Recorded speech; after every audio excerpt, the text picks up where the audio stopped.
When you think of Washington, you probably think rain, earthquakes, Starbucks, and twilight. But do you think of islands, deserts, volcanoes? Probably not. Well, you will after you watch this video. So grab your coffee and/or kombucha and hop in your Subaru, because we're about to unbox one of the most surprising and underrated states in the Union, Washington.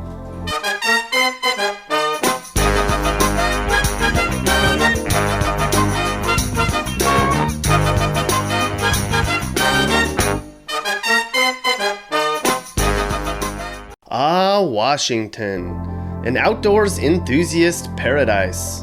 Hiking, boating, kayaking, horseback riding.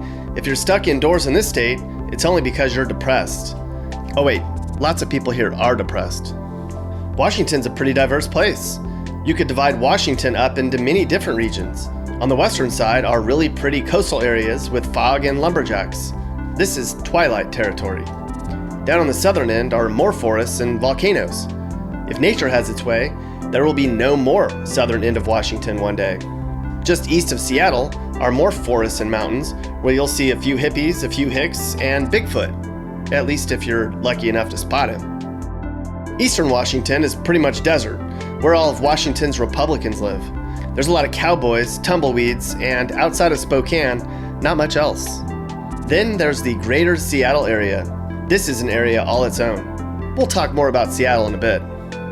Washington is the evergreen state, unofficially nicknamed for the large number of tree species which remain green all year round. It's a state divided in climate and in culture. The good news is that no matter who you are, there's a place for you in Washington. The bad news is, depending on who you are, you might be getting the short end of the stick. A long time ago, Native Americans called the Pacific Northwest home. There are still quite a few reservations here, but a lot of them are run down and riddled with crime. The state of Washington's managed to make a name for itself by producing some of the biggest tech giants in the world, like Microsoft, Boeing, and Amazon. This is part of the reason Seattle's become a very expensive place to live, and it's greatly intensified Seattle's homeless crisis. Washington's capital is Olympia, named for its view of the Olympic Mountains to its left. Olympia is really nothing short of insignificant. It's a small place with nothing to do. Did you know Washington is the only state named after a U.S. president? That's a really interesting fact, Mappy. I also hear people in Washington get sick and tired of telling people they don't live in Washington, D.C. What are you doing there, fella? Looking for Bigfoot. Well, that sounds like a fun adventure. Hopefully you spot him during this video, Mappy. Here in the PNW, as the cool kids say, there's a diverse range of climate. Washington has tundra, rainforest, and desert. The Seattle area is surrounded by the Cascade Mountains, which makes it quite a beautiful city. To travel between the east and west sides of the state, you have to take one of the mountain passes, which are usually fraught with hazardous conditions like mudslides, rock slides, and avalanches depending on the time of the year. Which means sometimes you have an excuse for not having to see your family on Christmas.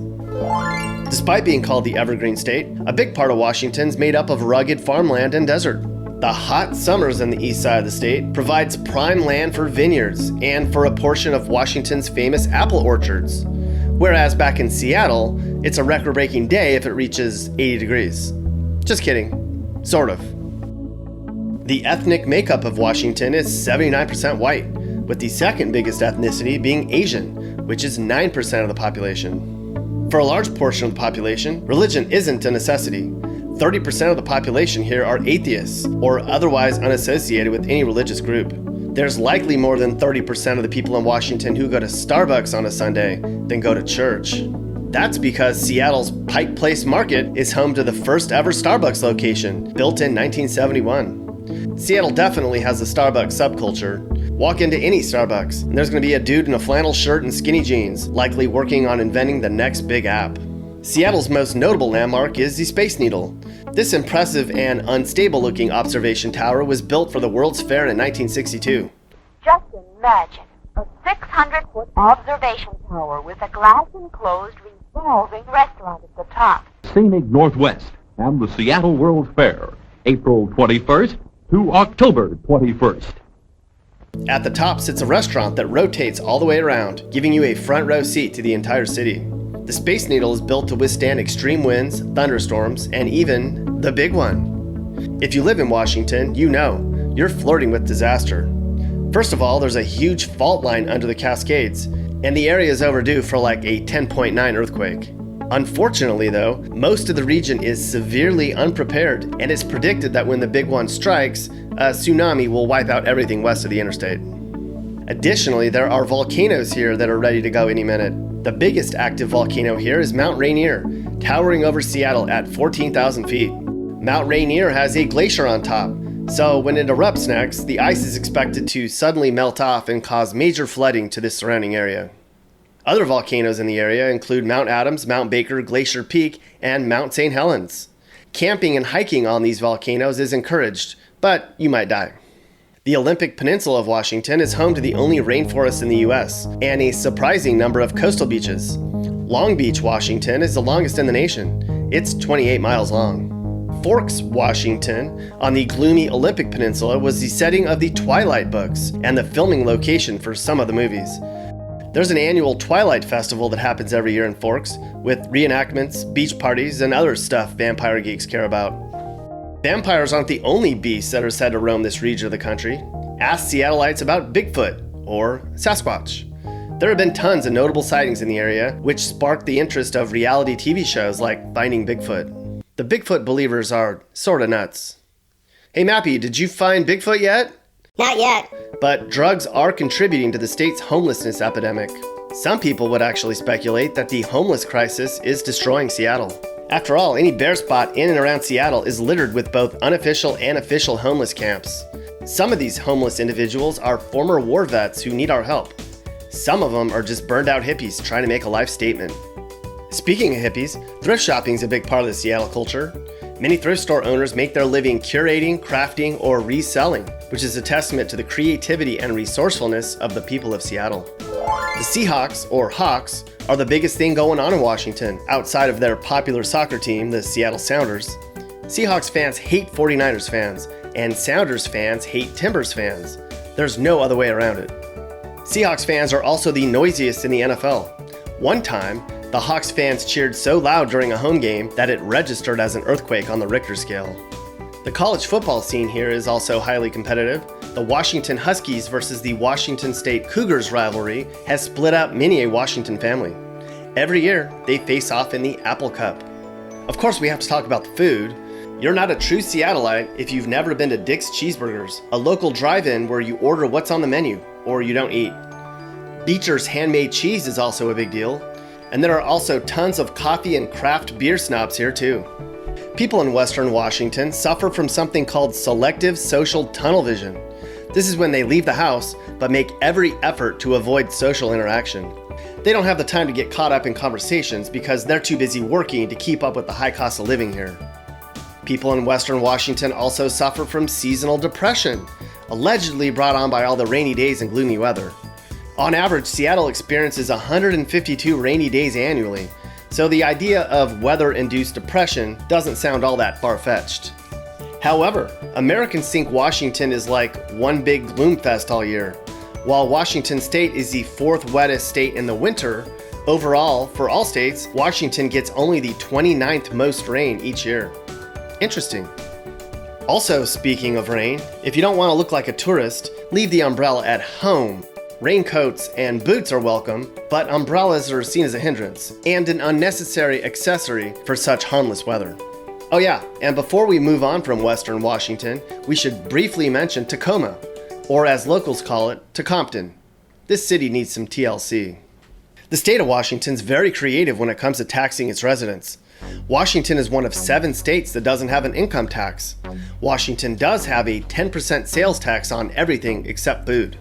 The state also makes money on its toll roads and on a soda tax, which ironically pays to fund health programs. And of course, property tax is huge here, making Seattle even more expensive in which to live. The culture of Washington has its roots in grunge music. Kurt Cobain started a band called Nirvana here in the city of Aberdeen. The whole grunge scene, out-of-control substance abuse vibe is still prominent in Aberdeen today. Washington is also home to Pearl Jam, Soundgarden, and the Foo Fighters. The mountain range that divides the meteorological climate of the state also roughly divides the political climate of the state. While Washington boasts one of the highest gay populations in the country, most of that is west of the Cascades. the liberals on the coast are also quite snobby. The folks in Redmond, Issaquah, Bellevue, Bainbridge Island, and Snoqualmie all care about the environment, wear North Face, and feel bad for the homeless population. And in Seattle, a vote for Trump sign will be ripped down. This is far from the reality in Eastern Washington. For instance, out in Spokane, MAGA hats are as common as the American flag. Speaking of Spokane, it's worth a mention here. Spokane is the second largest city in Washington after all. It can feel like a time capsule city that's 10 years behind on everything from fashion to technology. Being on the eastern side of the state, right next to Idaho, means it's still largely undeveloped. Oh yeah, and Gonzaga University's here. Spokaners are obsessed with Gonzaga because, in a way, Eastern Washington still feels like the Wild West. If you venture deep enough into the country, you'll stumble across ghost towns with populations of under 100 people. Farmers work hard for little profit and head to the nearest diner to get a break from the heat, the wind, or the blizzard, or to have a good chat with their neighbors and catch up on all the latest gossip. There's also lots of cowboys in Eastern Washington, and rattlesnakes, and even coyotes, bears, cougars, elk, and koala bears. Alright, well, we could have gone on and on when talking about Washington. There's so much more to talk about. Like, we didn't even get a chance to talk about the awesome islands, including the San Juan Islands that are in the Puget Sound. We could have dived deep into Washington's proximity to Vancouver and how that impacts the way of life here. And of course, we could have talked a lot about the failing lumber and shipping industries that have had a huge impact on middle-class blue-collar workers in the state. Fact is, with such a diverse culture and opposing people groups, Washington's tough to unpack in just one video. But it's time to go. I think I hear a rumble. Either Russell Wilson just ran in for another score, or a volcano might be getting ready to blow up. The end. Hey guys, if you learned something new or you just like this video, make sure to like it. And if you really like this video, make sure you hit that subscribe button so you get all of our videos about what it's like to live in different places in America. Peace.